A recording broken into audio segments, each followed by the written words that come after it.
Hello बच्चों, let's see the question. कह रहा है कि maximum stability will be in which of the following radical. देखिए बेटा, यहाँ पे हमें 4 रेडिकल्स गिवन है और पूछा जा रहा है कि मैक्सिमम स्टेबिलिटी किसकी होगी। तो देखिए ये स्टार दिखा रखा है ना बेटा, इसका मतलब रेडिकल ही है ना, इससे कंफ्यूज नहीं होना अपने को। देखिए बेटा, जो रेडिकल है वो क्या होते हैं, मेरे पैरामेडिक स्पीसीज होती है, तो इलेक्ट्रॉन डोनेटिंग ग्रुप और इलेक्ट्रॉन न्यूट्रल ग्रुप दोनों से स्टेबलाइज हो सकते हैं। तो मैं यहाँ देख पा रहा हूँ बेटा, ये जो रेडिकल प्रेजेंट है ना बेटा, ऐसे कार्बन प्रेजेंट है जिसकी हाइब्रिडेशन क्या है बेटा, मेरी sp है। ठीक है, तो यहाँ पे परसेंटेज स्केटर कितना होगा बेटा, मेरा 50% होगा। तो एस ऑर्बिटल बेटा न्यूक्लियस से सबसे पास होता है, तो उसको इलेक्ट्रॉन्स मिलेंगे नहीं बेटा। ठीक है, तो स्टेबलाइज इतना हो नहीं पाएगा। पर यहीं देख, वहीं दूसरी तरफ इसको देखोगे तो बेटा यहाँ पे क्या हो रही है, अच्छी खासी डीलोकलाइज हो सकती है, रेजोनेंस हो सकती है। इस तरीके से क्या हो सकती है बेटा, रेजोनेंस हो सकती है। तो ये बहुत ज़्यादा स्टेबल हो जाता है ये, और ये अलाइलिक रेडिकल है बेटा। क्या हो जाता है, अलाइलिक रेडिकल है। ठीक है, थर्ड में देखो तो बेटा यहाँ पे क्या है बेटा, सिंपल है। यहाँ पे हाइपर कंजुगेशन लगेगा, केवल हाइड्रोजन लगा हुआ है बेटा ना।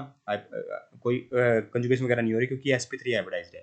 ठीक है, ये sp3 हाइब्रिडाइज में बेटा कंजुगेशन नहीं होती, क्योंकि इस प्लेन में नहीं रहता। ठीक है, तो केवल हाइपर कंजुगेशन लगेगा। तो मतलब 1 2 3 में देखोगे तो अभी तक सबसे ज़्यादा स्टेबल बेटा मेरा सेकंड ही है। ठीक है, फोर्थ में बेटा एरोमेटिक रिंग लगी हुई है, पर इस रेडिकल के कारण एरोमेटिक नहीं है। एक्चुअली में आप सेकंड और फोर्थ में आप सोचोगे कि यहाँ पे रिंग एरोमेटिक है, ज़्यादा स्टेबल होना चाहिए। बट एक्चुअली में चीज़ होती है मेरी बॉन्ड डिसोसिएशन एनर्जी। उससे बेटा देखिए समझने की कोशिश करिए। जैसे CH2CH है और यहाँ पे CH3 है, तो ये जो कार्बन और हाइड्रोजन का बॉन्ड है बेटा, इस एलाइलिक वाले में, इसको तोड़ने के लिए मुझे इतनी एनर्जी देने की जरूरत नहीं है बेटा। ठीक है, बल्कि जो मेरा ये बेंजाइलिक वाला है ना बेटा, ये इसको इस बॉन्ड को तोड़ने के लिए बेटा मेरे को ज़्यादा एनर्जी देने की जरूरत है। मतलब कहने का मतलब क्या हो बेटा, जब मैं फ्री रेडिकल बनाऊंगा HMU में, तो यहाँ पे CH2 फ्री रेडिकल बनेगा। ठीक है, CH2 फ्री रेडिकल बनेगा, तो यहाँ पे बेटा क्या है, कार्बन और हाइड्रोजन का बॉन्ड थोड़ा सा ज़्यादा स्ट्रोंगर है, इसलिए बेटा ज़्यादा एनर्जी देनी पड़ती है। और बल्कि इस केस में क्या होगा बेटा, मेरा इस वाले केस में समझिए, एलाइलिक वाले केस में एनर्जी थोड़ी कम देनी पड़ती है। जितनी कम एनर्जी देनी पड़ेगी बेटा, उतनी जल्दी रेडिकल फॉर्म होगा। ठीक है, HMU लगाओगे बेटा यहाँ पे, अगर मुझे रेडिकल फॉर्म करना है, ठीक है, तो रेडिकल जल्दी फॉर्म होता है। ठीक है, रेडिकल क्या होता है बेटा, मेरा जल्दी फॉर्म होता है एज कम्पेयर टू अदर्स बेटा। तो रेडिकल क्या है बेटा, बहुत जल्दी बनेगा। अगर रेडिकल जल्दी बनेगा तो ज़्यादा स्टेबलाइज रेडिकल होता है बेटा।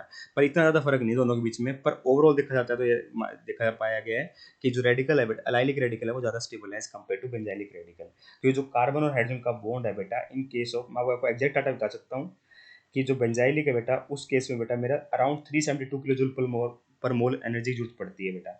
ठीक है, वहीं अगर आप एलाइलिक लोगे तो बेटा उसमें 364 किलो जूल पर मोल एनर्जी की जरूरत पड़ेगी। इसका मतलब कहने का मतलब क्या हो बेटा, जो कार्बन हाइड्रोजन का बॉन्ड है, वो बेंजाइलिक वाले केस में थोड़ा सा टूटना, बेंजाइलिक वाले केस में थोड़ा सा टूटना बेटा आसान है। ठीक है, सॉरी, एलाइलिक वाले केस में आसान है टूटना, क्योंकि उसमें कम एनर्जी देनी पड़ेगी। कम एनर्जी देनी पड़ेगी तो उसका जो स्टेबिलिटी होगी रेडिकल की, वो ज़्यादा होगी। ठीक है, इस कारण से बेटा 2 और 4 में ज़्यादा स्टेबल बेटा मेरा 4 है। तो अभी तक 1 2 3 में देखा 2 से ज़्यादा स्टेबल है, और 2 4 में देखा मेरा 2 वाला ज़्यादा स्टेबल फ्री रेडिकल बन रहा है, इसलिए ऑप्शन नंबर 2 परफेक्टली करेक्ट होगा बेटा। I hope you understand the answer. Thank you so much.